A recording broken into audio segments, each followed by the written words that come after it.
was short. JT was short. Not the NFC. Not the NFC North.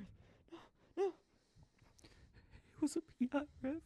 You can't pick up a PI. You can't pick up a flag like that. No, don't take. Quinn Hughes available.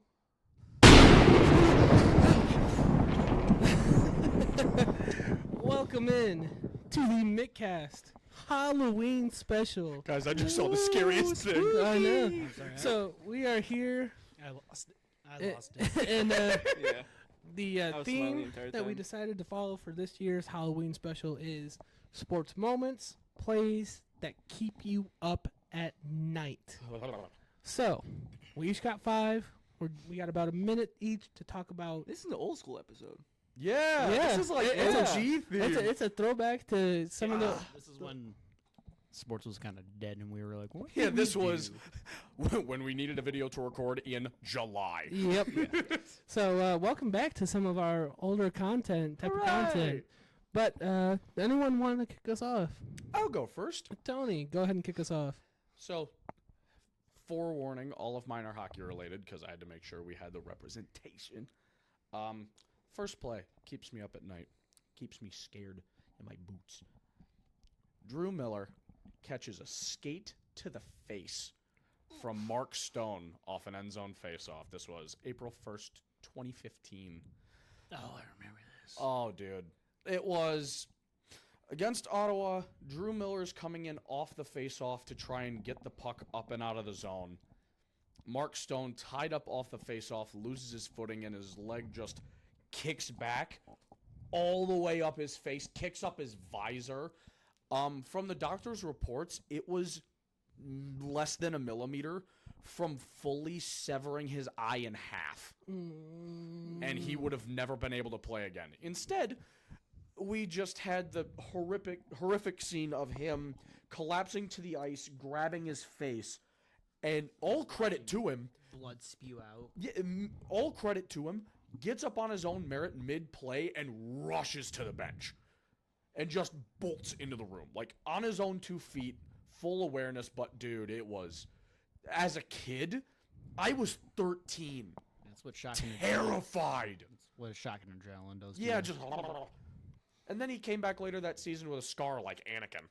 It was just... That was kind of badass. But the moment itself... No. So I know it's going to be on here later, so I'm just going to reference it now.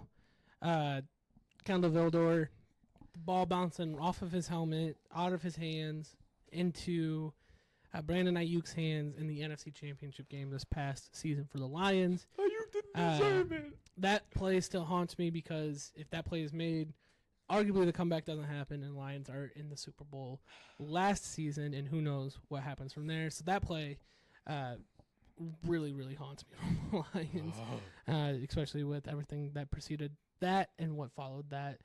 But yeah, I know someone else has it on their list, so we can move on from that. Starting off in my number 5 is the canine injury against Ohio State.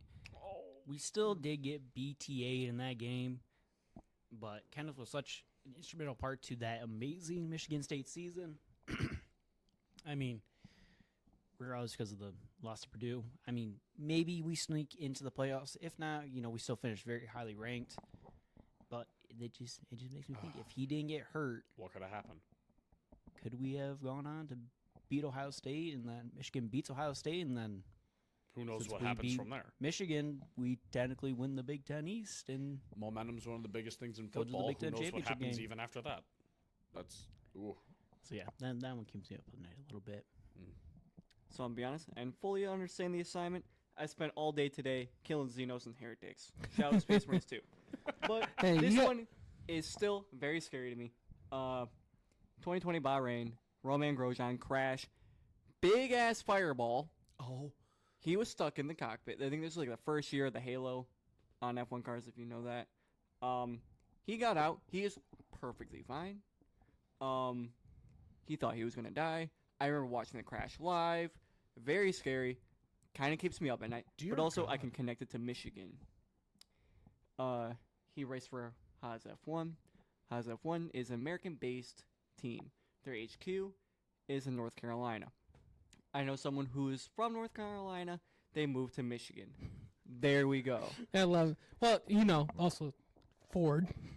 Yeah. Ford. That feels. Yeah. But we love Sam and his Off the interpretation. grid. Well, I like just sending out the base interpretations, and then I See what happens. like the interpretations the group gets. It's great. Tony. This one's more recent. December 9th, 2023. Larkin getting knocked fully unconscious in front of the net against Ottawa. Puck loose out in front. Larkin goes for it. Matthew Joseph, for no good goddamn reason, punches Larkin in the jaw, which pushes him forward into Artem Zub's stick.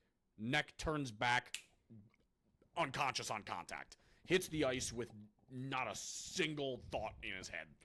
And he's down for a solid 4 or 5 seconds before they stop play. Oh, dear God. I remember watching it live in a giant TV in my place. I was just on the couch in the fetal position because I can't even imagine how fucking badly that hurts. And then David Perron went and fucking cross-checked the wrong guy in the head. So it kind of made it funny moments after. But, dude, at Little Caesars Arena, you could hear a pin drop. There was a full fight on the ice, and you could hear a pin drop. It was... no. So, my number 4, it haunts me a little bit less because the national championship did happen. Michigan won. But Michigan versus TCU, that game still haunts me. That game probably gets played 100 times. Michigan probably wins that game 90 times. Let's be real. JJ, the 2 pick sixes, that killed a lot. The Roman Wilson touchdown, no touchdown, hurts because it was, in my opinion, it was a touchdown. But then, even if it wasn't, Khalil Mulling still turned around and fumbled on the 1-yard line the very next play. Michigan did have a comeback going, could never fully piece it together. There was moments where it looked like it was going to be really close. They just couldn't get it going. If Michigan didn't walk away with the Natty last season, that game probably would haunt me a lot more. But it hurts a little less now, but it still haunts me. Ugh. My number 4. He picked up pass interference flag against Dallas in 2015 when Detroit came to that game with the number 2 defense in the league, only behind the Legion of Boom and a decently explosive offense led by Matthew Stafford, Calvin Johnson, and Reggie Bush. And Golden Tate was on that team too, right? And Golden Tate. Shout out Brandon Pettigrew too. Yep, that's who it happened to. Anthony Hitchens face guarding him, which is pass interference by the book. Still, to this day, you cannot face guard in the manner that Anthony Hitchens face guard. It's not just that. It's also then on the Cowboys ensuing drive on 4th down where they went for it. Their refs admitted to missing a holding call on Ndamukong Suh. And then Dez also coming out with his Helmet off. Yep. There's lots So, of that, yeah, but I will- that's the main one. No sympathy ever for Cowboy fans when they bitch about the Dez Bryant catch. Yeah, no. Yep, that one keeps me up at night because that team could have made some noise. Yeah. My number 4. It's not on my list. I just changed it. Oh. Ooh. Spontaneous. Galarraga's robbed Ooh. perfect game. Oh, dude, that's such a good one. The umpire admitted it, but at that point there was no replay or review, so the call stood. I get it's a fast sport. I don't blame the umpire for it. Mistakes will happen you from will- time to time. You will make mistakes. Not a good but time, man. Not a good Unfortunately, you can't make a mistake like that blatant time. in that sort of situation. It was very much, even today, if I pull it up, I can tell you, just from watching it at full speed, that is an out. This is a great themed Halloween episode. I'm gonna have nightmares after this. Yep. My third. No real context to this, but I can give some. Red Wings killer Tyler Johnson. Played for the Tampa Bay Lightning, their third line center. We played them like 2-3 years in a 4-year span in the playoffs. And for absolutely no fucking reason whatsoever, this guy is the ruiner of winged wheel dreams. He had like in a combined like 20 playoff games against us, he had like 18 goals. He's so small. Why? I cannot watch a Red Wings game against Tampa Bay and not immediately shudder thinking about what Tyler Johnson did to this franchise. It can't. Nope. Hate that little man. Don't even know where he's playing now. Irrelevant. Hate him. So my number 3, kind of a niche one. If you know, you know. Going back to Matt Patricia's second season with the Lions, 2019, the Lions started out 2-0-1. Technically, it wasn't October, but I'm calling this the Lions' scary October. Because on September 29th, the Lions took on the Kansas City Chiefs. Was that this game? Colby, was that? Yeah. And then Exactly where it is. there was a few ref ball moments in this game, such as the fumble in scoop and score touchdown that the Chiefs had. And there's a handful of other moments that can be pointed out. The Lions lost that game 34-30. Brutal. Then go on a bye week. Then the very next game is the Monday night game in Lambeau against the Packers with the 2 hands to the face calls against Trey Flowers that were not hands to the face. So the Lions, if it weren't for ref ball moments, could have started the season 4-1-1. But they didn't. The Lions started the season 3-3-1. Kind of the air was out of the tires at that point. They didn't win a game after the month of October. And they lost 6 one-score games. Maybe if those games are called correctly and properly, the Lions, have some steam. Again, momentum in Yeah. sports is But, a looking fucking back, weapon. I'll take it because now we got Dan Campbell, so I don't care as much. My number 3. We got to set the scene here. Oh.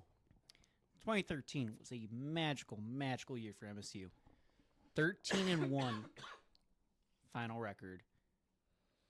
Number 3 in the final AP poll.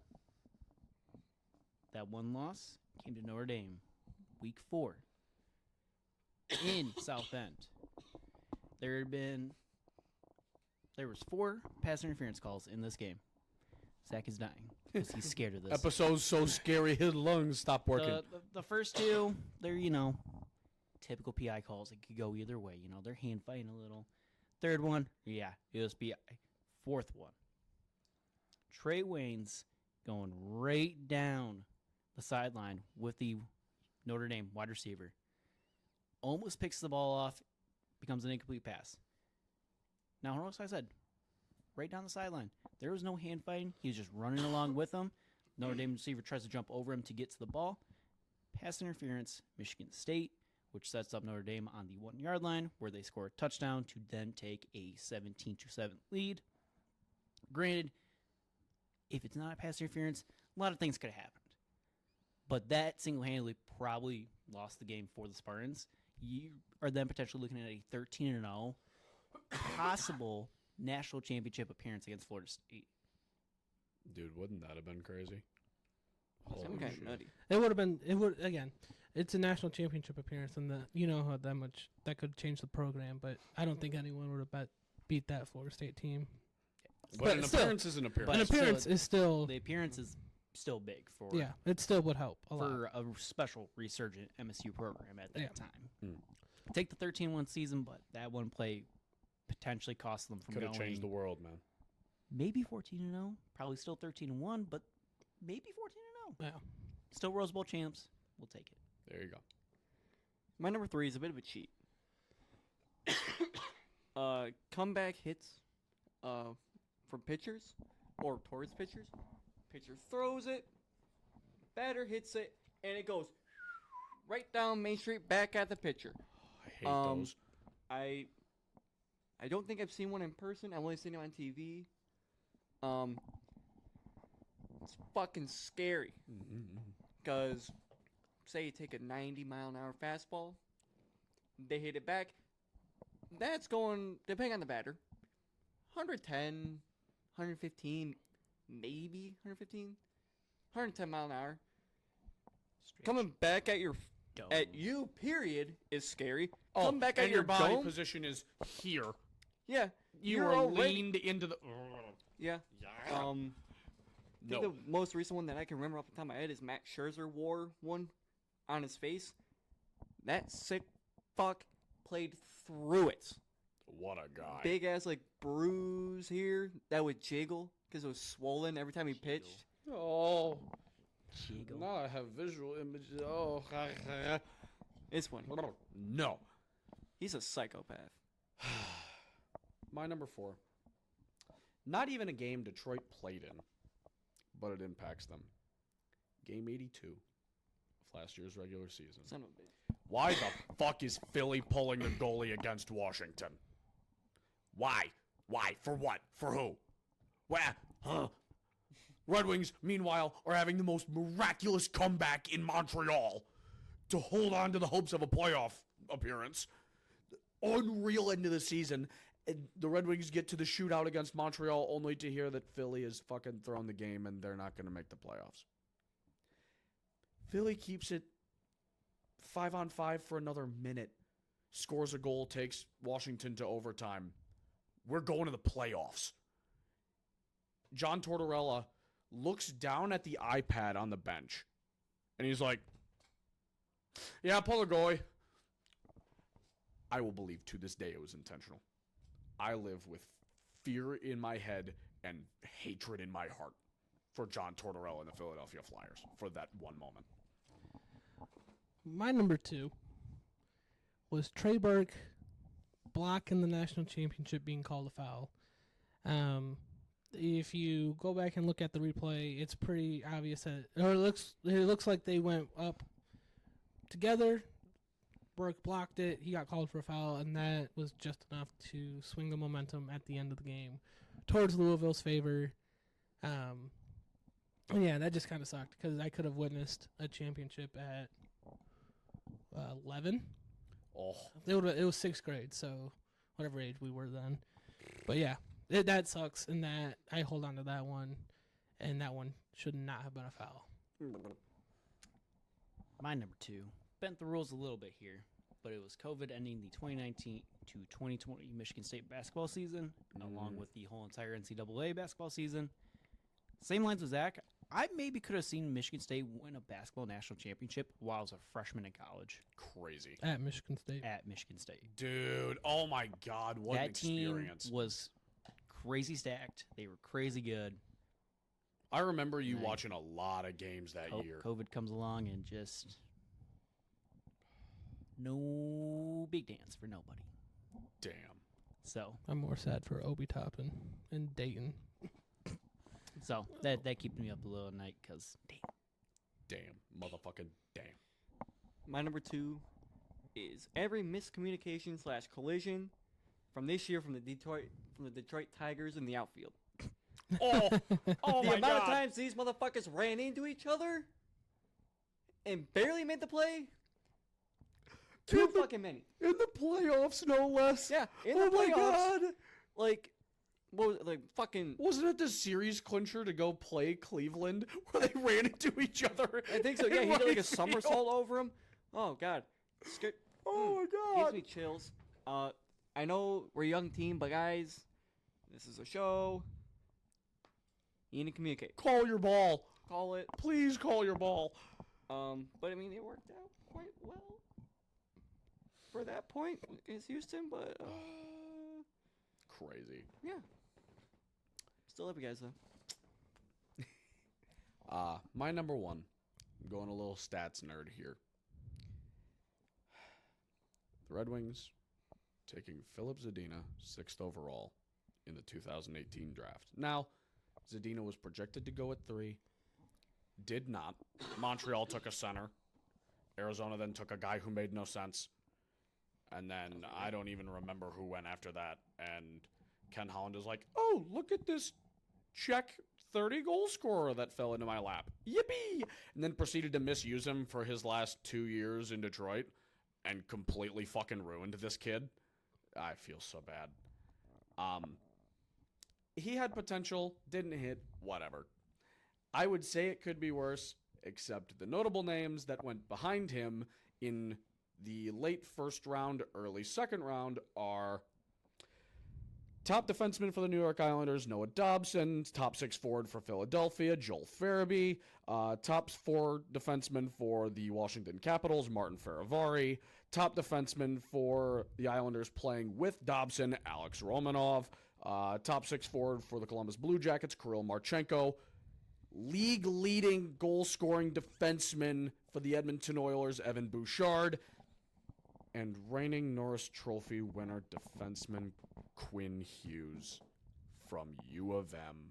It was meant to fucking be. Holland told Hughes in his draft day interview he was gonna be a Red Wing. And now he's one of the best defensemen in the world playing in fucking Western Canada. Anger in my heart. I love you, Quinn. Shout out the Canucks. I love Quinn Hughes. I hate you, Ken Holland. Who doesn't? Fuck you, man. He was meant to be a Red Wing. Imagine a top line of Mort Seider and Quinn Hughes. Wrecking the league, it would feed families for generations. I would need to buy new boxers. They'll be soiled. I would just wear a kilt at that point. Like, you can't. Well, my number one, I've talked about it before here on the channel. JT Parrott was short against Michigan in 2016. You will never be able to change my mind about that. And I've kind of talked about the implications that that play has had or did have on the Michigan program after that. Because, again, if he is called short and it's ruled short, Harbaugh beats Ohio State in his second year. He goes to the Big Ten Championship, likely wins the Big Ten Championship in his second year, and also goes to the college football playoff. That completely changes the course of Jim Harbaugh's career at the University of Michigan. Changes his outlook on the outlook that you can go back and look at Harbaugh with at Michigan and everything, because that's another notch to win against Ohio State. That's a year where he beat Michigan State and Ohio State again in his second year. So that play has always kept me up at night. And unlike trouble with the snap, because that clearly is not on my top 5. I was surprised it wasn't. But that's kind of because trouble with the snap has been, shoved down my throat so many times that I kind of just live with it. It just lives with you now. I kind of just live with it now. It is what it is. It is the forever monkey on your back. But the JT Barrett one, that one truly hurts. Colby? My number 1 was Zach's number 5. We could have gone to the Super Bowl. It had not been PI and it had not bounced off his goddamn face. It was not PI. They picked it up. They did? Yeah. Probably No, because he still. caught it. Let's be real. Still. If he didn't catch it, they would have called it. Could have been the Super Bowl where we had proven that we beat the Chiefs week 1 already, and the 49ers still can't fucking beat them. The Chiefs own them. Let's That just play- think about it for a second, though. If they had made the Super Bowl, we might have thought that townhouse was magic, and then we wouldn't be here. That is true. It wouldn't have mattered. Oh, yeah, The leases are already you signed to couldn't someone renew else the at that point. It was. Oh, yeah, because your landlord's awful. Yeah, no, sick. Yep. So, yep. Coulda, shoulda been in the Super Bowl. We'll be there this year. Fuck. But that keeps me up because Yeah. it could have been a year sooner. My number 1. Any NFC North matchup this year. I am fucking scared of the NFC North. Yes, we are daddy, but god damn it, I did not get much sleep Sunday night before the Vikings game. True story. It's not going to be any different going into the Packers It's not game. going to be any different going into the Packers game. It's not going to be any different going into the rest, the other 4 games that we have. There's no goddamn reason the NFC North should be as good as it is with the Lions being as good as they are. No. Why can't we just have 1 year of just divisional dominance and move on? No. There's always a 2 to 3 year span every 8 years that this happens. At least in I one guess. division. We're at least on the top this time. Yeah, could be worse. Yeah, but- normally we're in the Bears position. Yeah. Normally we're the worst. Thanks, Caleb. I mean, You even if we fucking were in the suck. Bears position, wouldn't be terribly mad. But since we're on top, Yeah. it hurts that much more going into one of these games Yes. because you don't know. Yes. Yeah. I am Well, it's just scared. why does everyone else have to be so goddamn good? Why is everybody got to be so good? Green Bay is this good with mostly a backup QB this year. What the fuck is happening? Until now. BTA. But I think that's it for our Halloween special. We appreciate you stopping in, saying hi. Hope you're out there trick-or-treating, getting some good candy. Go to the rich neighborhoods. Get There you you that king-size candy bar. There You you go. deserve it, King. Yep. You deserve. That's you what we do should do. We should go trick-or-treating in the rich neighborhoods. Pull a Mordecai and Rigby. Yeah. I'm gonna have them 4 balloons. I mean, dressed as ghosts. we are their ages, so That is so weird to think I about. don't like that at all. The number 6 that keeps me up at night. We're the same age as Mordecai and Rigby. yeah, there you go. Hot. So, yeah, as always, we appreciate you being here. Like, subscribe, comment, hit that bell. Hit the bell. Follow us Hit on the bell. socials. TikTok, Instagram. You have a great rest of your night. Happy Halloween to you, and we'll Halloween. catch you next time. Yeah. Spooky. Woo.